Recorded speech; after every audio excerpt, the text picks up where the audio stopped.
Hindi ito maaaring isang pagkakamali. Ito ay labis na kinakalkula. Kaya bakit? Sa mga pinakamahirap na sitwasyon, pinipili pa rin nila ang direktang paghaharap.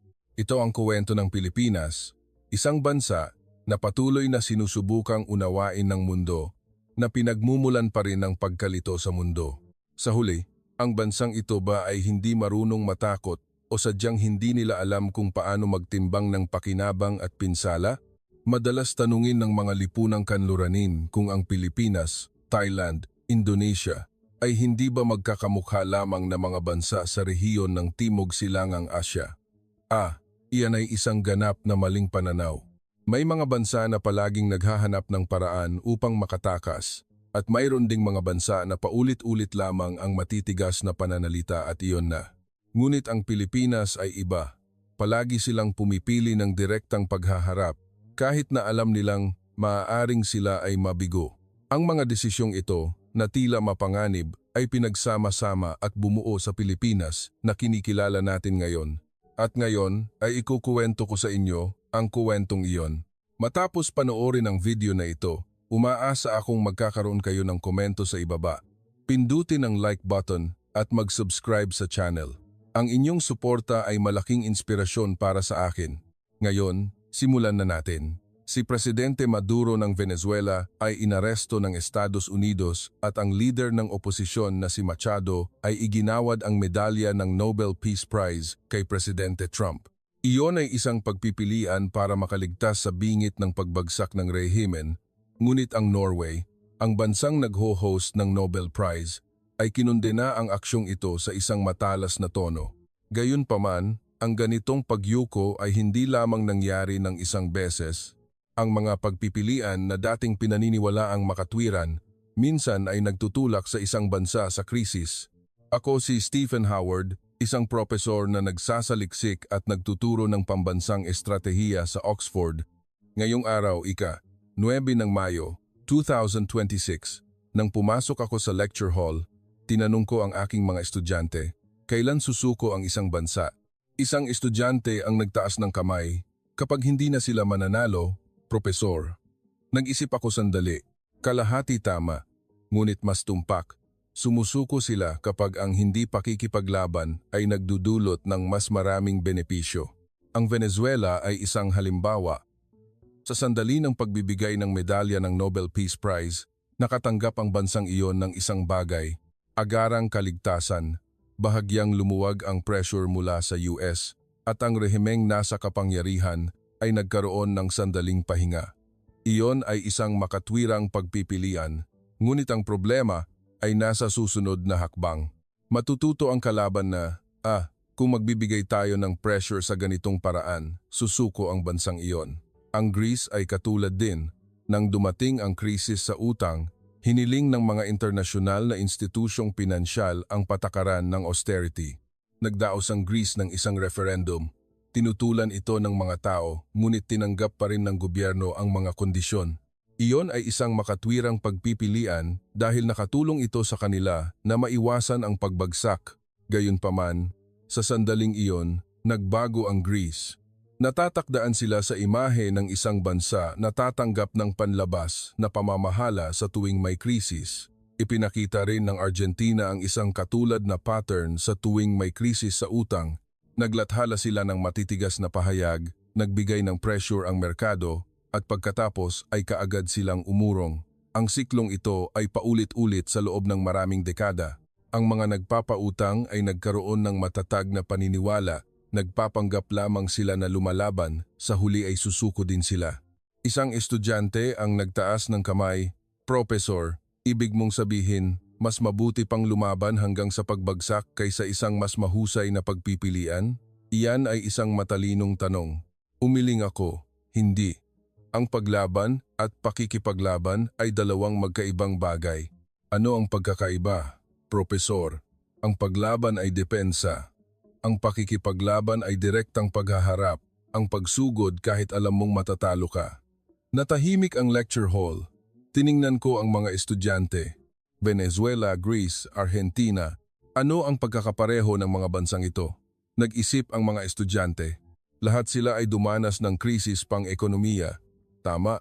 Ngunit may isang mas mahalagang pagkakapareho. Dahan-dahan kong sinabi, ang mga bansang ito ay sumuko sa ilalim ng pressure, hindi isang beses, kundi paulit-ulit. Kaya sila ay naging mahina sa negosasyon dahil ang pattern na iyon ay naitala. Ang Egypt ay katulad din. Nakatali sila sa isang estrukturang pangsuporta sa pinansyal at militar. Tinanggap nila ang isang serye ng mga kondisyong pampolitika, panseguridad at diplomatiko. Ang persepsyon na ito ay isang bansa na walang ibang pagpipilian, kundi ang lumaban ay naging matatag.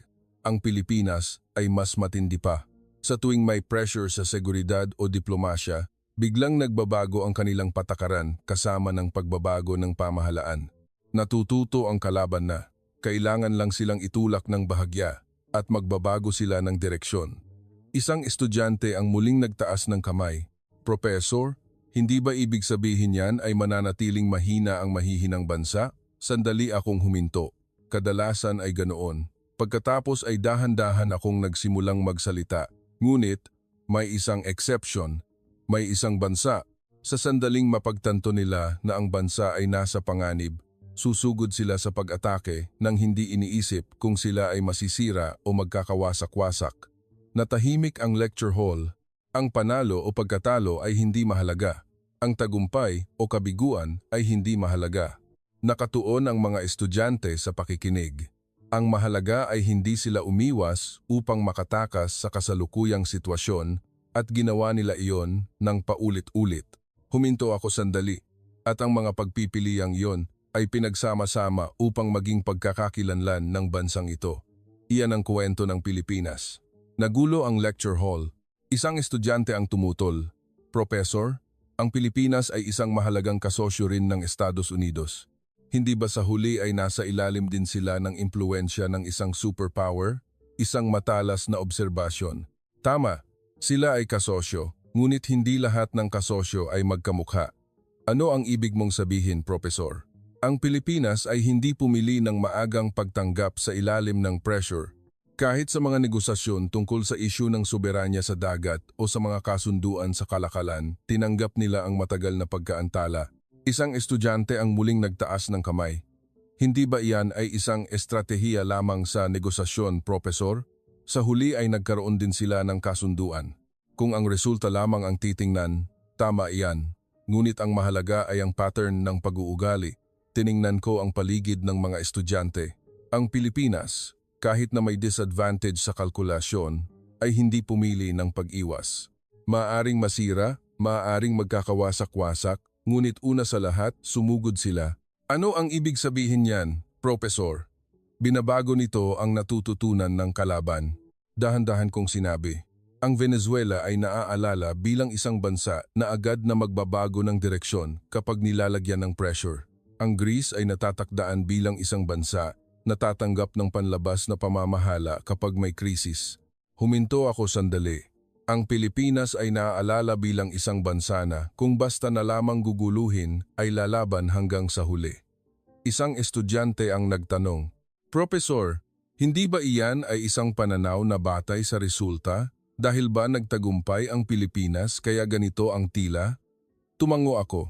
Isang napakagandang obserbasyon. Ngunit ang tagumpay o hindi ay hindi ang pinakamahalaga. Ang direksyon ng pagpipilian ang mahalaga. Tiningnan ko ang relo ko, ang mga makatwirang kalkulasyon na pinagsama-sama ay magtutulak sa pagyuko upang maging pagkakakilanlan. Ang mga direktang paghaharap na pinagsama-sama ay magtutulak sa determinasyon upang maging pagkakakilanlan. Ang Pilipinas ay isang bansa na hindi makakalkula, kaya sila ang bansang pinakanakakainis sa mga superpower. Tiningnan ko ang paligid ng mga estudyante. Anong uri ng laban ang kadalasang pinipili ng isang bansa? Isang estudyante ang sumagot, ang mga labanan na maaari nilang mapanalo, Professor, dahil kung matalo sila, maaaring mawala sila. Sandali akong huminto. Ngunit sa kasaysayan, may mga bihirang pagpipilian kung saan ang mga tao ay sumugod sa labanan, kahit na alam nilang kung matalo ay katapusan na.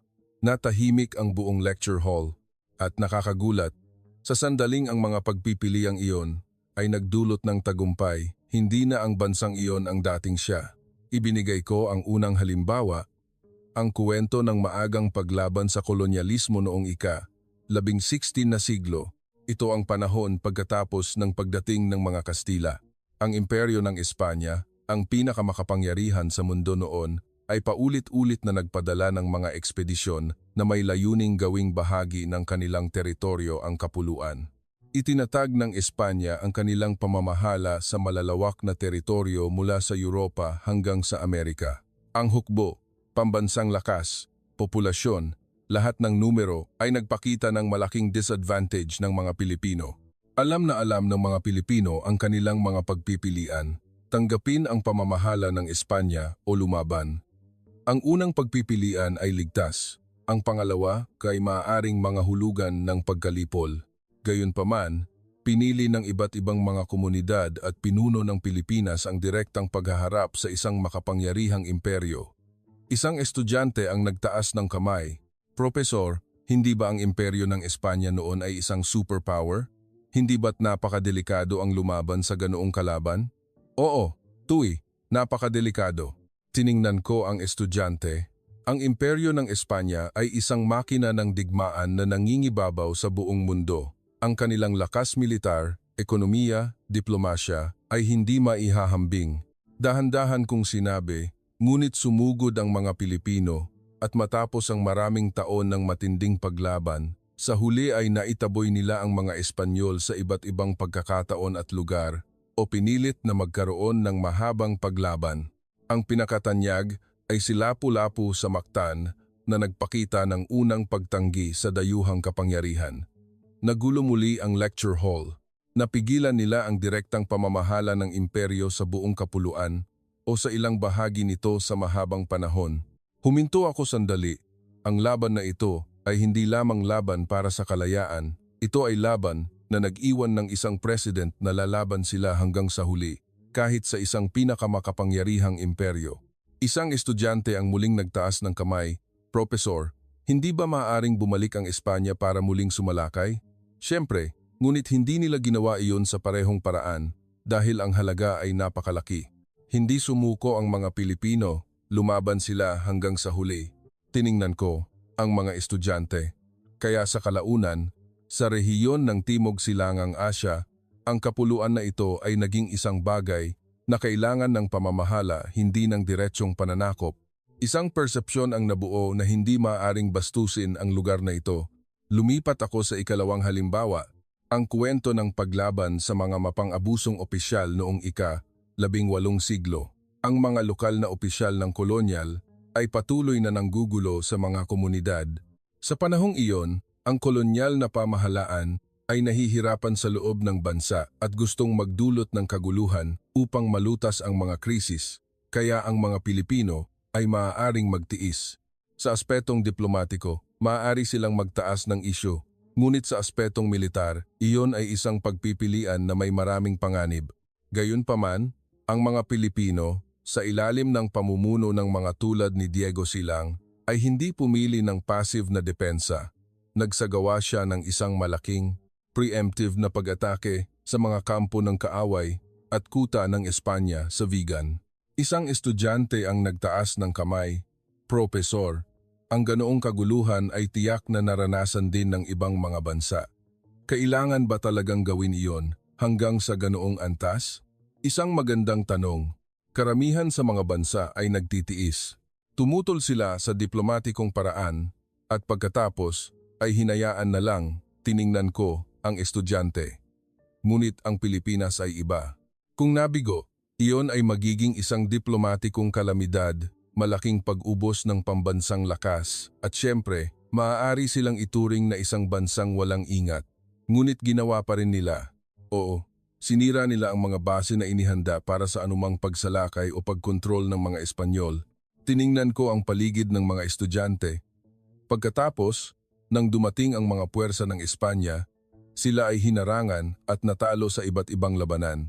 Dahan-dahan kong sinabi, tumanggi ang mga Pilipino na sumuko bilang isang bansa na marunong lang magtiis.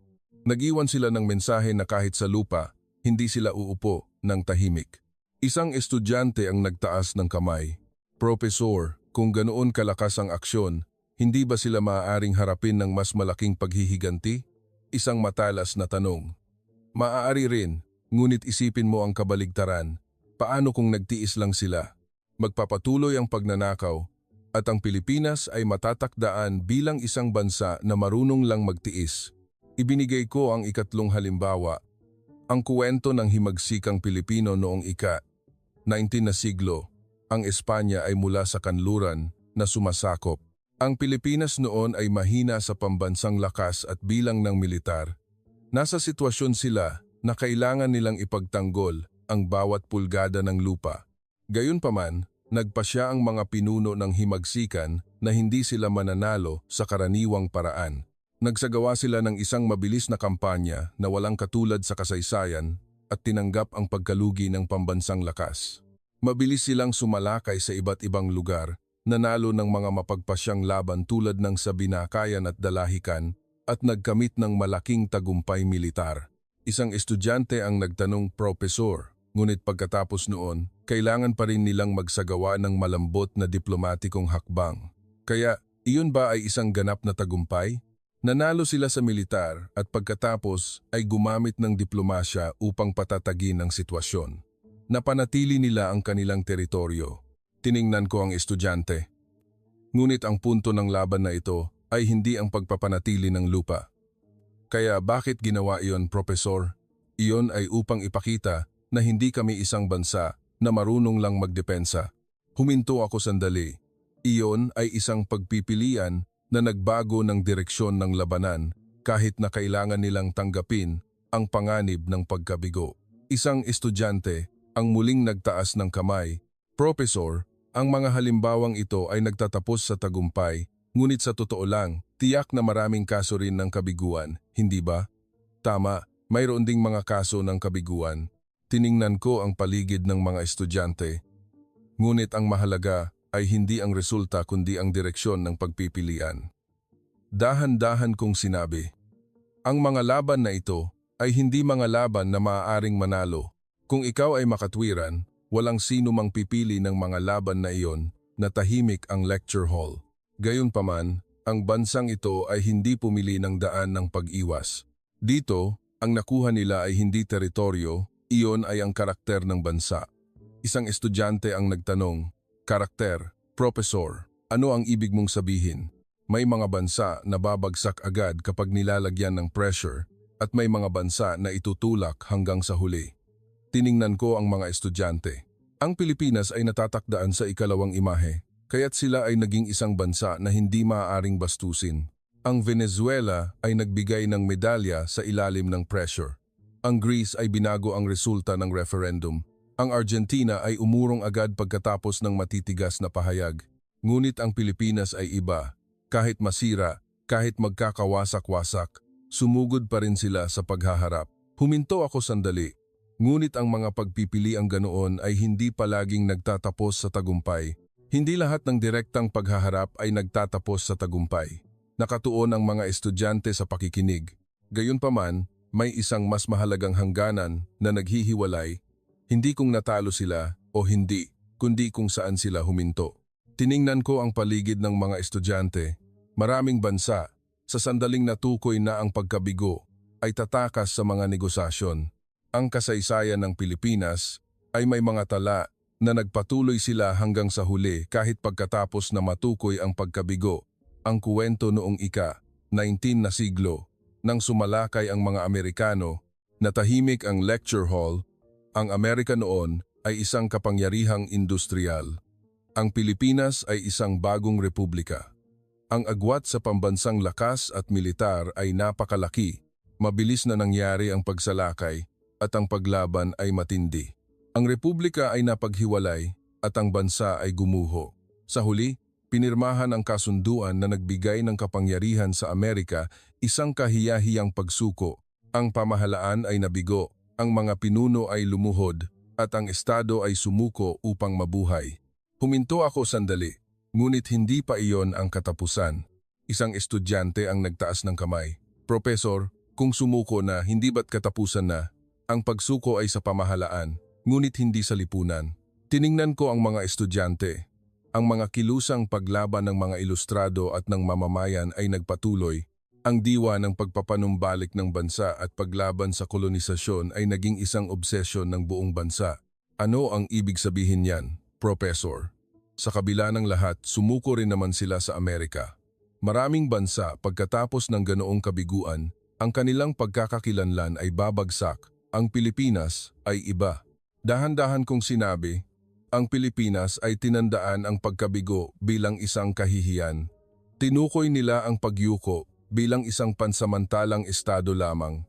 Tiningnan ko ang estudyante, kahit pagkatapos ng kabiguan, hindi binitawan ng Pilipinas ang premise na balang araw ay babangon sila muli. Isang estudyante ang muling nagtaas ng kamay. Professor, hindi ba iyan ay isang uri lamang ng pagpapagaan ng loob? Sa totoo lang, hindi rin naman nila nabaliktad ang sitwasyon agad noon. Isang matalas na tanong. Sa totoo lang, hindi nila nabaliktad ang sitwasyon agad, ngunit ang saloobin ang mahalaga. Tiningnan ko ang paligid ng mga estudyante. Ang Venezuela ay nagbigay ng medalya. Ang Greece ay binago ang resulta ng referendum. Tinanggap nila ang pagkabigo at inangkop ang isang bagong realidad. Huminto ako sandali, ngunit hindi tinanggap ng Pilipinas ang pagkabigo. Tinandaan nila ito bilang isang kahihiyan at ginawang paghihiganti ang kanilang pambansang pagkakakilanlan. Susunod ay ang kwento ng paghaharap sa mga kanluraning kapangyarihan sa huling bahagi ng ika-19 na siglo. Ang mga kanluraning kapangyarihan ay pumasok sa rehiyon ng Timog Silangang Asya. Ang Pilipinas noon ay mahina sa pambansang lakas at teknolohiya. Alam ng lahat na kung lalaban, matatalo sila. May posibilidad din ng diplomatikong kompromiso. Gayunpaman, pinili pa rin ng mga Pilipino, kahit na mahina, ang armadong labanan.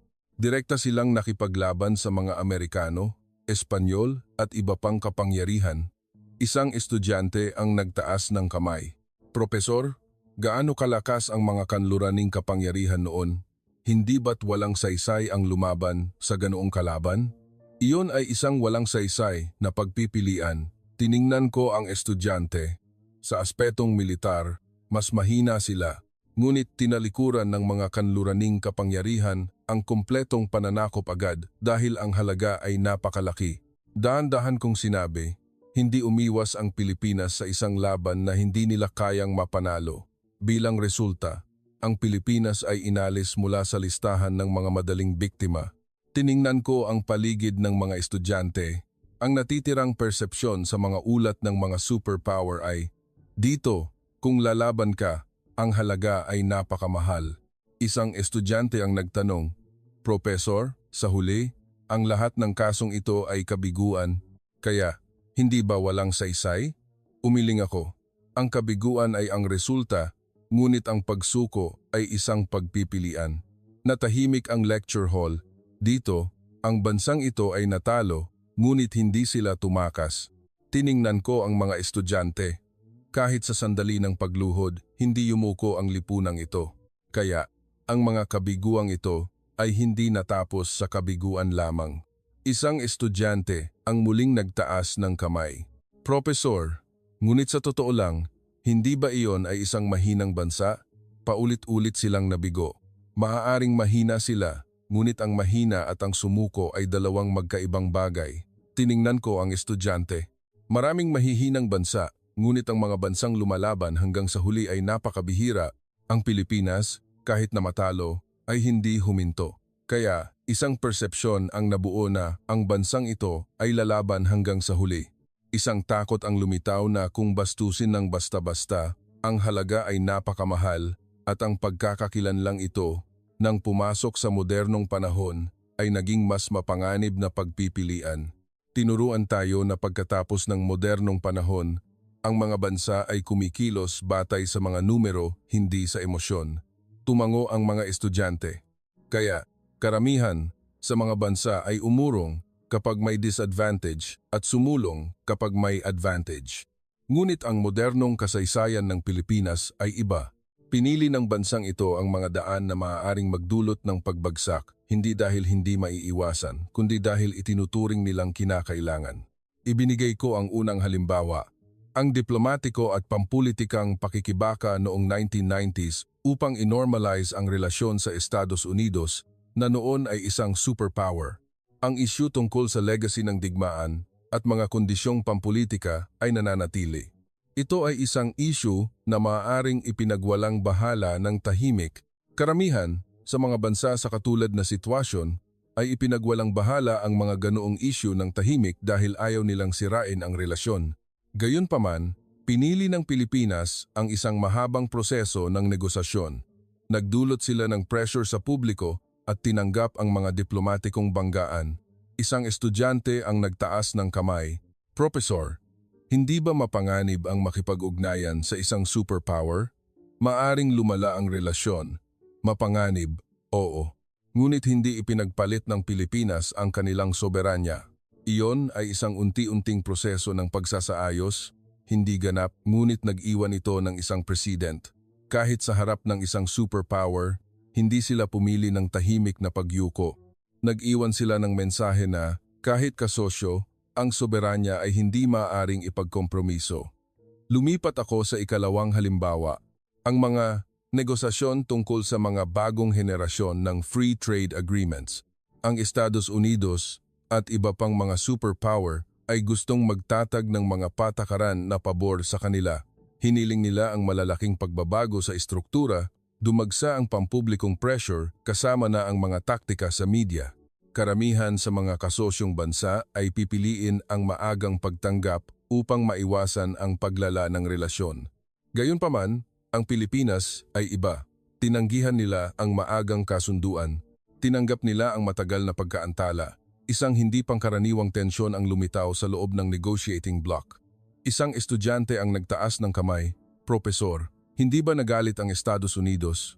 Nakaramdam sila ng pagkadismaya. Ngunit hindi umurong ang Pilipinas. Tiningnan ko ang estudyante.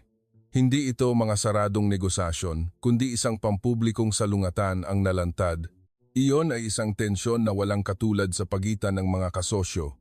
Ano ang nangyari sa huli, Professor? Ang mga kahilingan ay nabawasan ng malaki. Dahan-dahan kong sinabi, hindi ito isang tagumpay. Ito ay pagpapakita na hindi maaaring magdulot ng pressure ng basta-basta. Nag-iwan sila ng mensahe na kahit kasosyo, hindi sila automatikong tatanggap. Ibinigay ko ang ikatlong halimbawa, ang issue ng mga taripa sa mga produktong ini-export. Pinatatag ng Estados Unidos ang kanilang patakaran sa proteksionismo ng kalakalan. Nagpataw sila ng mga safeguard tariff sa bakal at iba pang mga produkto. Ito ay isang issue ng buhay at kamatayan para sa industriya ng Pilipinas. Karamihan sa mga bansa ay tahimik na tinanggap dahil isinasaalang-alang nila ang relasyon sa Estados Unidos. Gayunpaman, tinanggihan ng Pilipinas ang agarang pagtanggap. Pampubliko nilang inilatag ang issue. Hindi sila nag-alinlangan na maghain ng kaso sa World Trade Organization. Wow! Ginamit nila ang internasyonal na patakaran ng direkta. Isang estudyante ang nagtanong, Professor, kung ganoon ang gagawin, maaaring naghiganti ang Estados Unidos? Maaaring naghiganti sila. Ngunit ginamit ng Pilipinas ang mga patakaran at oras bilang kanilang sandata. Tiningnan ko ang paligid ng mga estudyante. Sa huli, ang mga taripa ay lumuwag at nagkamit sila ng mga exception. Isang kasosyo ang gumamit ng mga institusyon at patakaran upang makipag-ugnayan sa Estados Unidos. Hindi nila nilutas ang kahilingan sa pamamagitan ng negosasyon, kundi ginulo nila ang buong chessboard. Lumipat ako sa ika-4 na halimbawa, ang desisyon na sumali sa AIIB. Isang estudyante ang nagtaas ng kamay. Professor, ano po ang AIIB? Ang Asian Infrastructure Investment Bank. Isang multilateral development bank na inumpisahan ng China.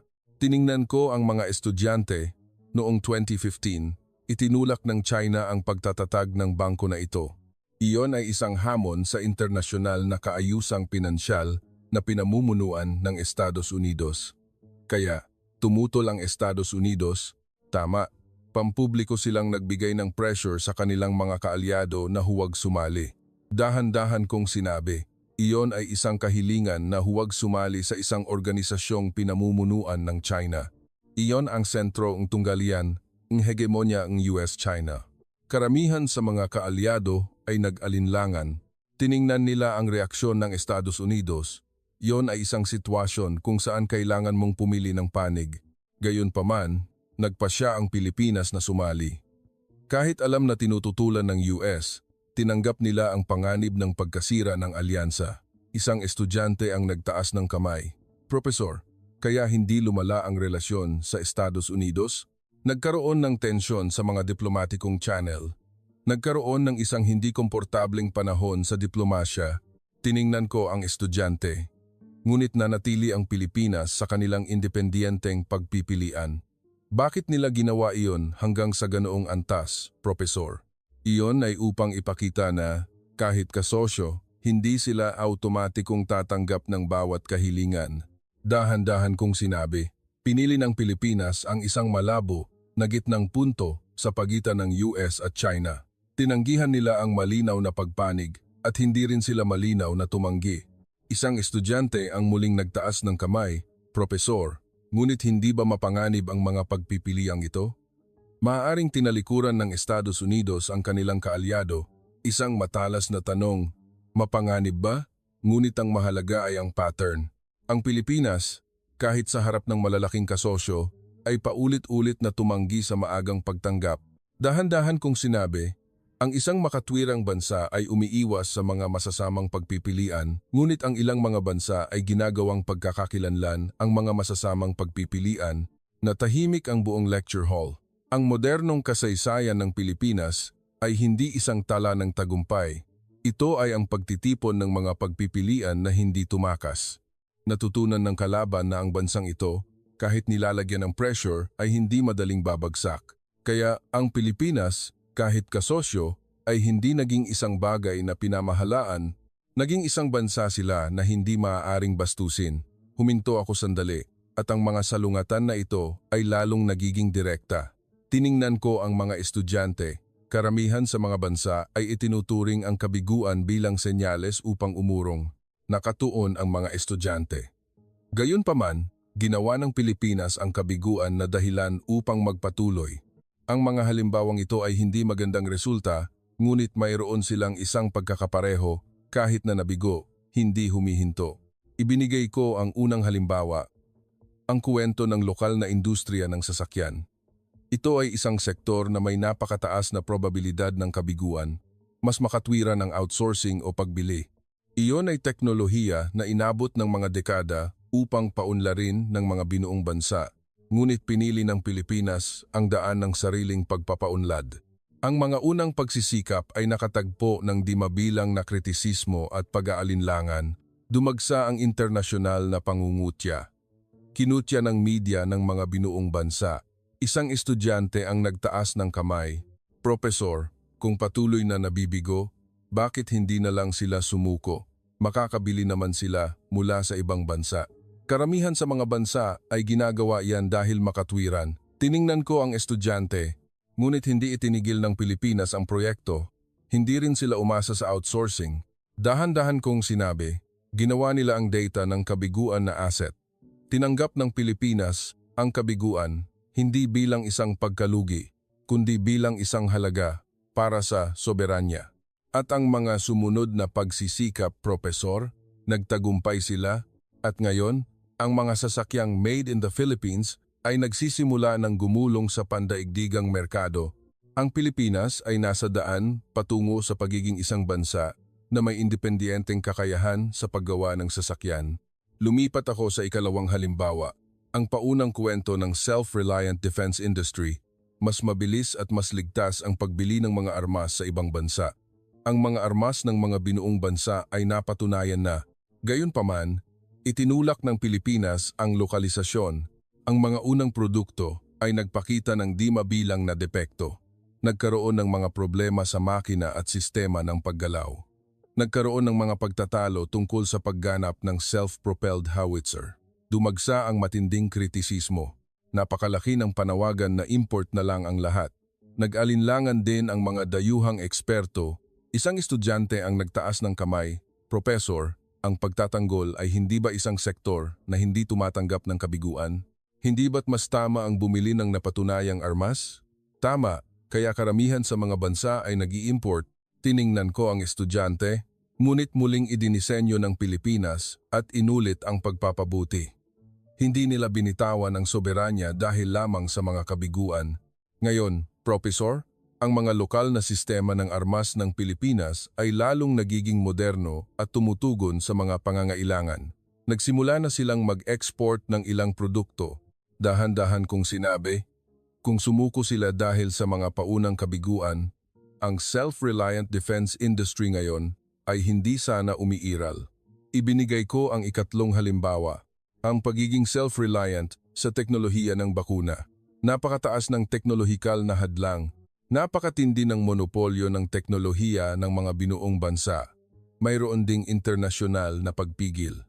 Tumanggi silang maglipat ng teknolohiya. Napakarami ng mga nagsasabi na mas ligtas ang umasa sa lisensya. Nagkaroon ng mga problema sa paunang disenyo at operasyon. Gayunpaman, pinili ng Pilipinas ang daan ng pagpapataas ng independenteng teknolohiya. Isang estudyante ang nagtaas ng kamay. Professor, hindi ba ang teknolohiya ng bakuna ay isang bagay na gustong monopolyo ng mga binuong bansa? Hahayaan ba nila iyon?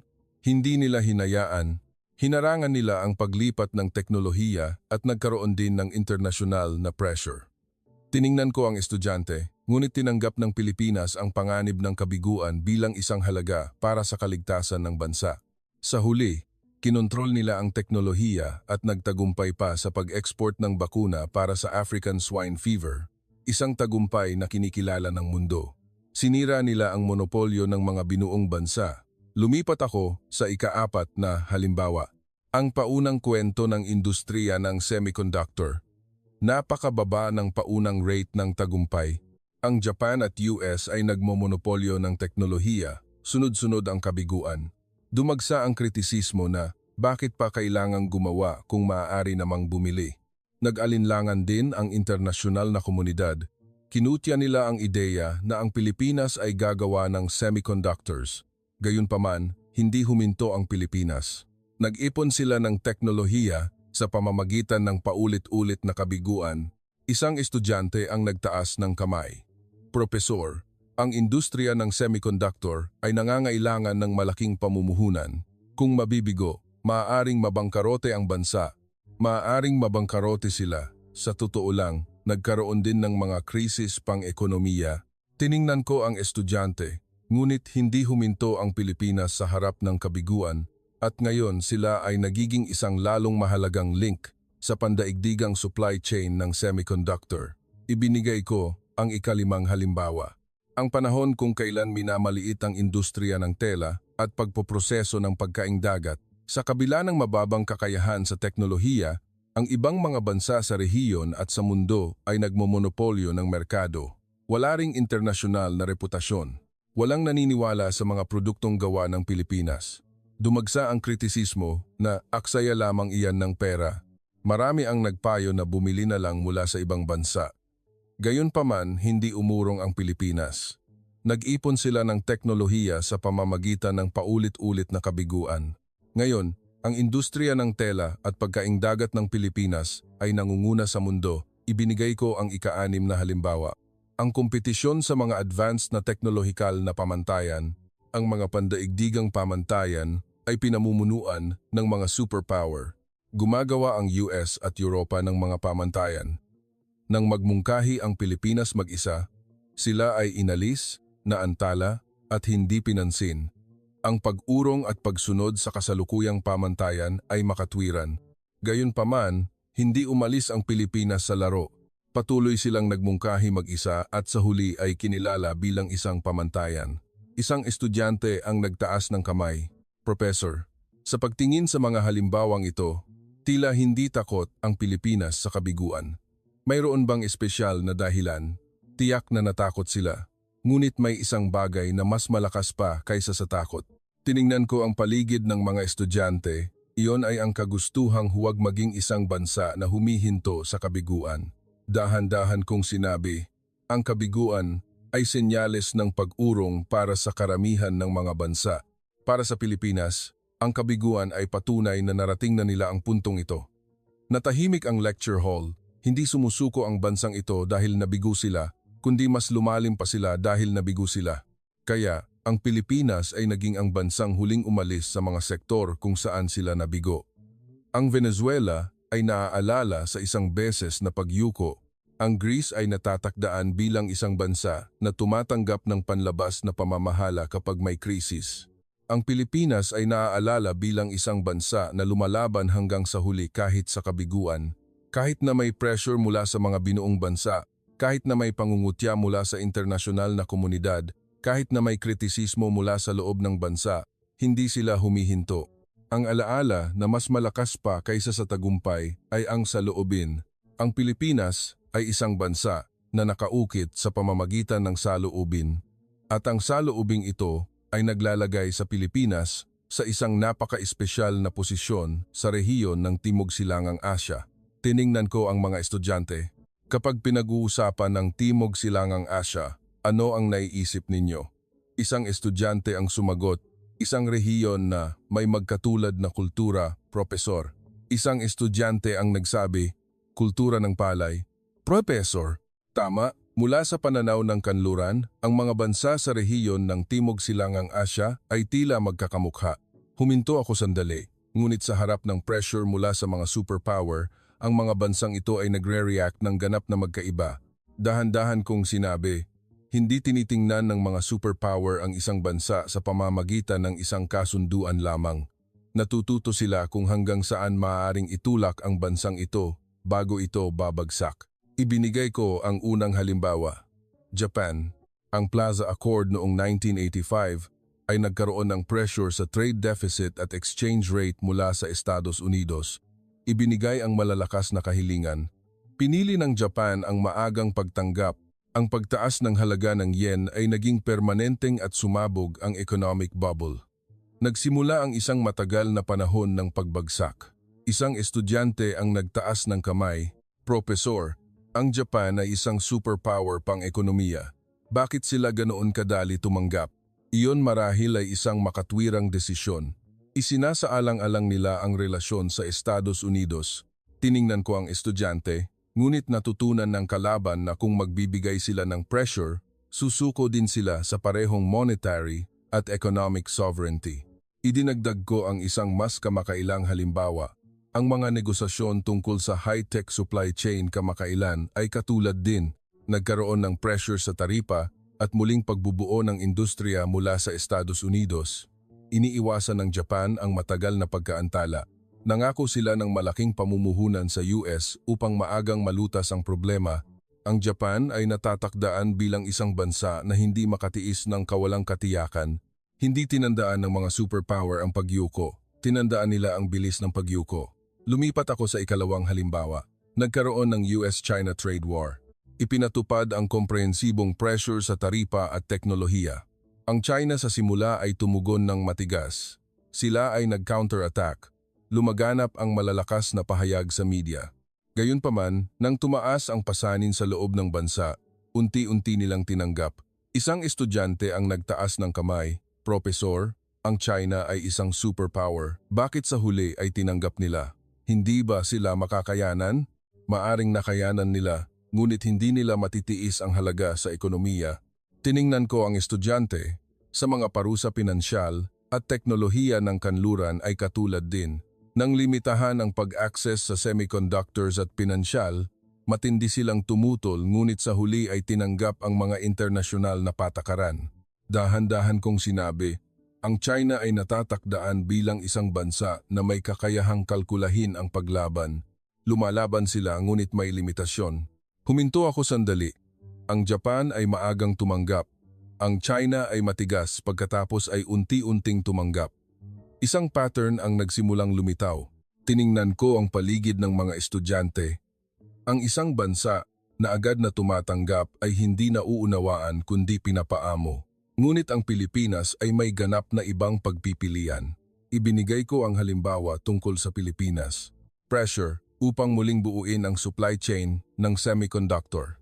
Itinulak ng Estados Unidos ang isang alyansa ng semiconductor na naglalayon sa China, ang Chip4 Alliance. Hiniling nila ang isang malinaw na pagpili ng panig. Mabilis na sumali ang Japan, gayon din ang Taiwan. Gayunpaman, tinanggihan ng Pilipinas ang malinaw na pagpanig. Hindi rin sila malinaw na tumanggi. Nanatili sila sa isang malabo na gitnang punto. Isang estudyante ang nagtaas ng kamay. Profesor, tama ba sa estratehikong paraan ang pagpapanatili ng malabo na saloobin? Hindi ba iyon magagalit sa magkabilang panig? Parehong panig ay nakaramdam ng pagkadismaya.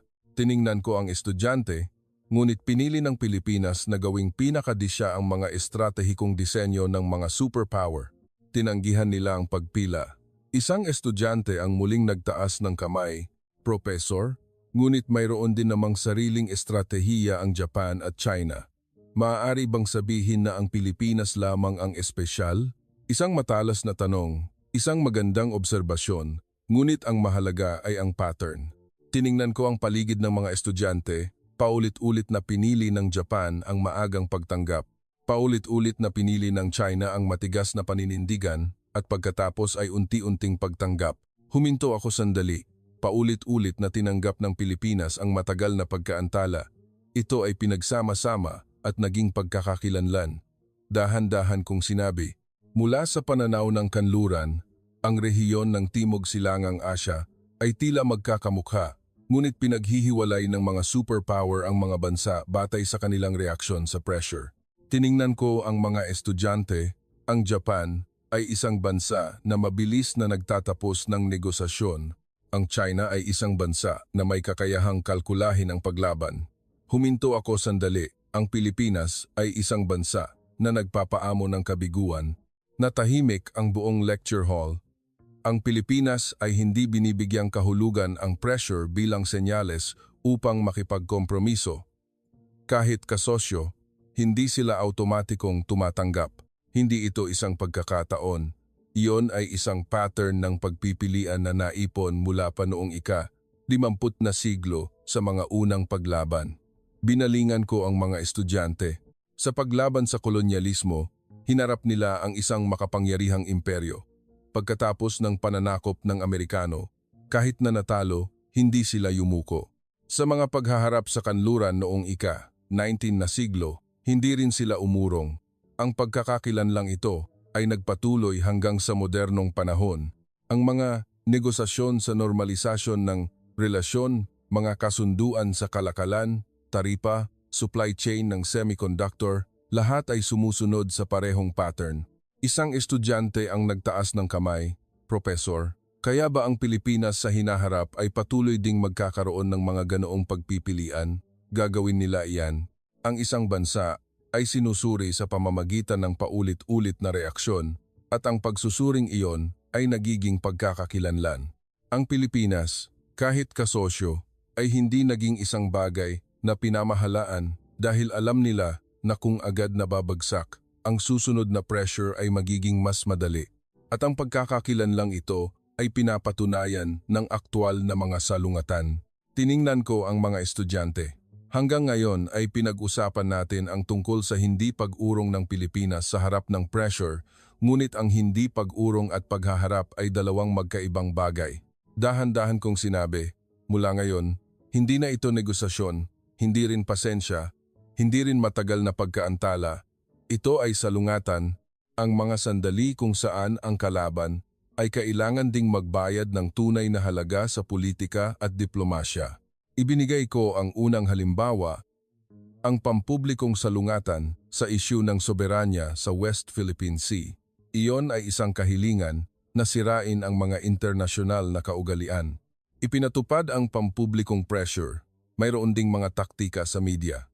Karamihan sa mga kalapit na bansa ay tahimik na lulutasin sa pamamagitan ng mga saradong negosasyon. Ngunit ang Pilipinas ay iba. Tinanggihan nila ang mga saradong negosasyon, isang pampublikong salungatan ang nalantad, isang tensyon na walang katulad sa rehiyon ang lumitaw, isang estudyante ang nagtaas ng kamay, Profesor. Normal ba para sa mga kalapit na bansa na pampublikong makipag-ugnayan sa isa't isa? Hindi normal, kaya ito ay salungatan. Sa sandaling ito, napagtanto ng mga superpower na ang Pilipinas ay hindi isang kasosyo na maaaring pamahalaan, kundi isang kalaban na kailangan ng direktang pressure. Mula sa sandaling ito, hindi na iyon pamamahala kundi salungatan, lumipat ako sa ikalawang halimbawa, ang direktang legal na paghaharap sa isyu ng taripa. Ang mga hakbang sa proteksyonismo ng kalakalan ay pinalawak. Karamihan sa mga kasosyo ay tahimik na tumanggap. Ang Pilipinas ay pampublikong inilatag ang isyu. Hindi sila nag-alinlangan na maghain ng kaso sa WTO.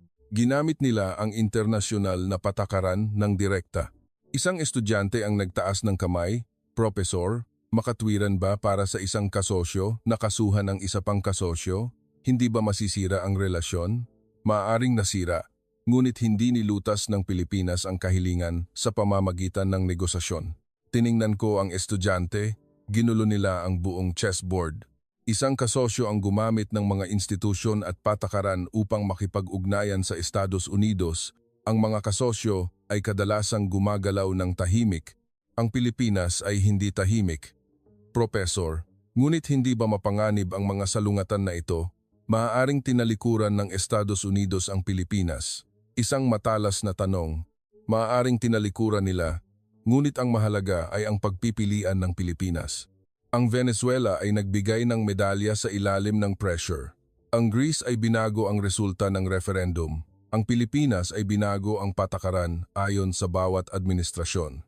Ang orihinal na teksto ay tumutukoy sa Pilipinas bilang nagbabago ng patakaran depende sa administrasyon.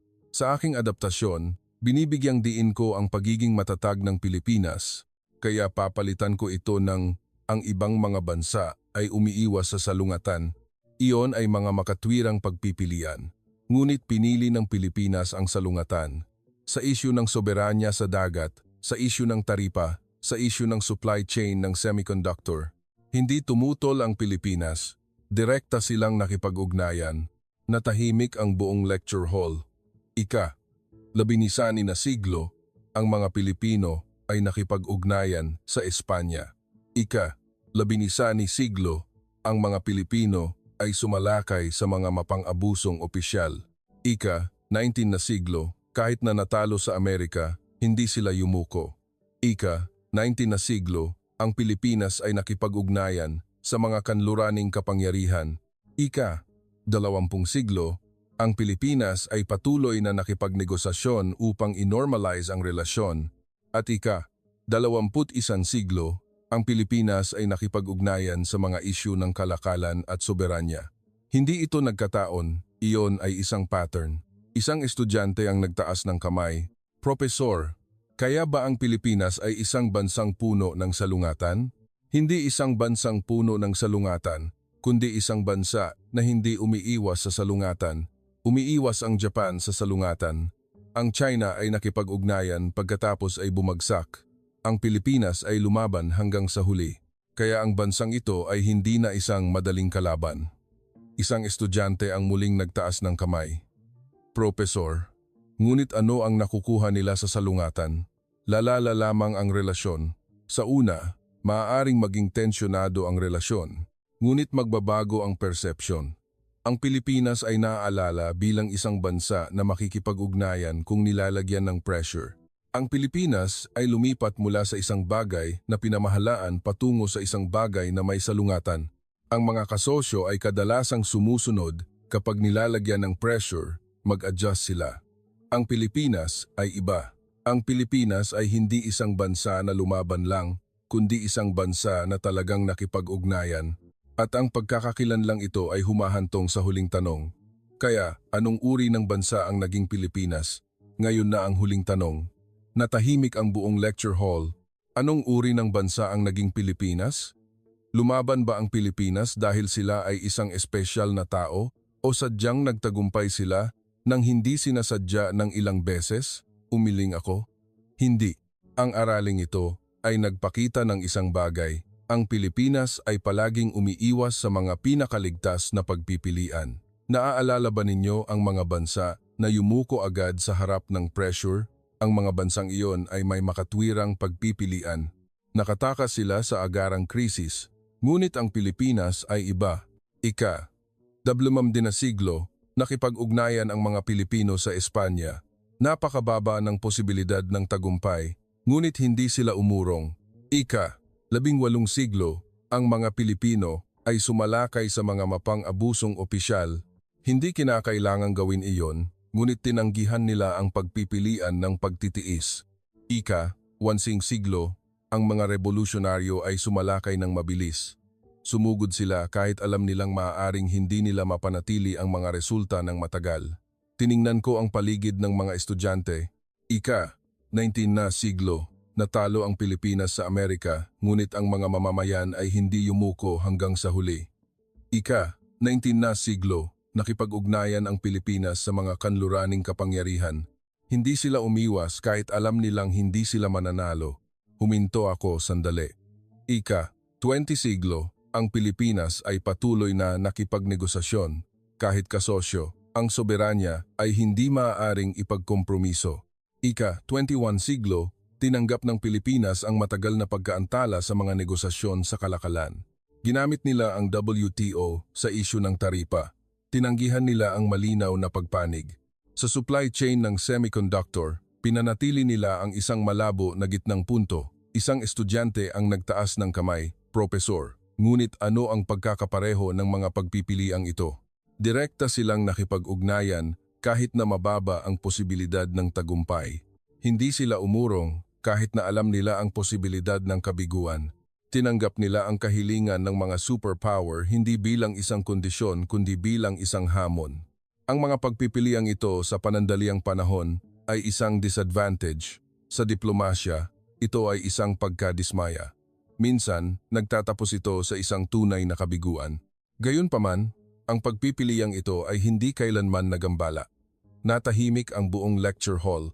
Isang estudyante ang muling nagtaas ng kamay. Propesor, kaya bang resulta ay naging anong uri ng bansa ang Pilipinas? Dahan-dahan kong sinabi, hindi isang bansa na babagsak kapag nilalagyan ng pressure, hindi rin isang bansa na umurong kapag kinakalkula. Tiningnan ko ang mga estudyante. Sila ay naging isang bansa na lumalaban hanggang sa huli.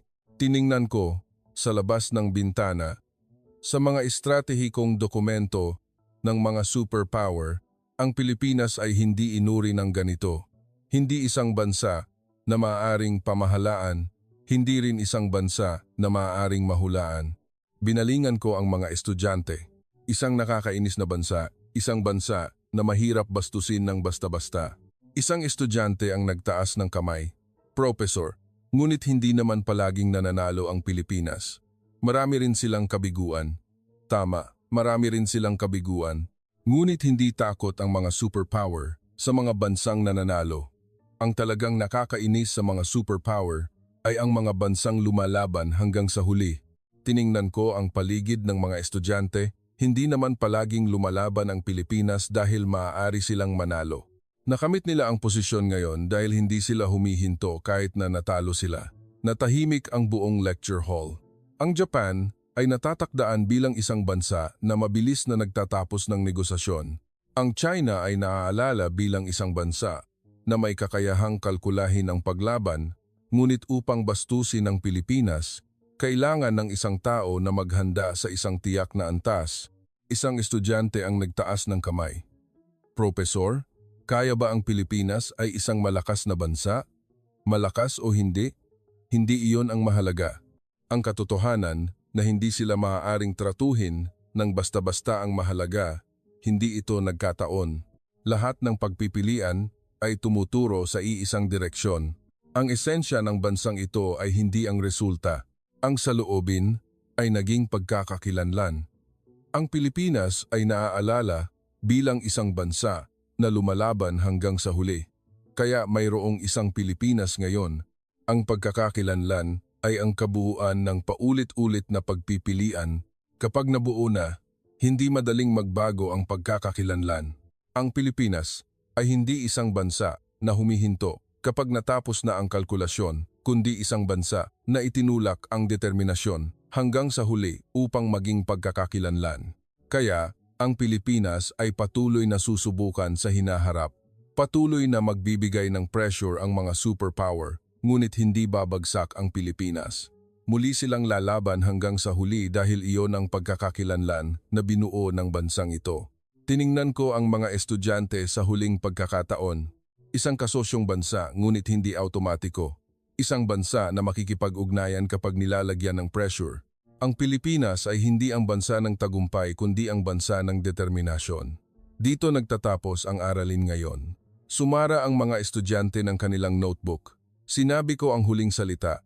Kung gusto ninyong maunawaan ang Pilipinas, huwag tumingin sa resulta, tingnan ang mga pagpipilian, at tingnan ang paulit-ulit na pattern ng mga pagpipiliang iyon. Nasa doon ang sagot. Dito nagtatapos ang kwento ngayon. Hindi tayo naging isang malakas na bansa mula sa simula. Ngunit hindi rin tayo kailanman naging isang bansa na umurong dahil sa disadvantage. Kahit hindi alam kung mananalo o matatalo, palagi tayong direktang nakikipag-ugnayan at ang mga pagpipiliang iyon ay pinagsama-sama upang lumikha ng isang Pilipinas ngayon. Salamat sa inyong panonood sa mahabang video na ito. Kung ang kuwentong ito ay nakahipo sa inyo, mangyaring mag-iwan ng like, mag-subscribe sa channel at ibahagi ang inyong mga saloobin sa section ng komento. Ang bawat suporta mula sa inyo ay isang napakahalagang inspirasyon para sa amin upang ipagpatuloy ang paglalakbay na ito.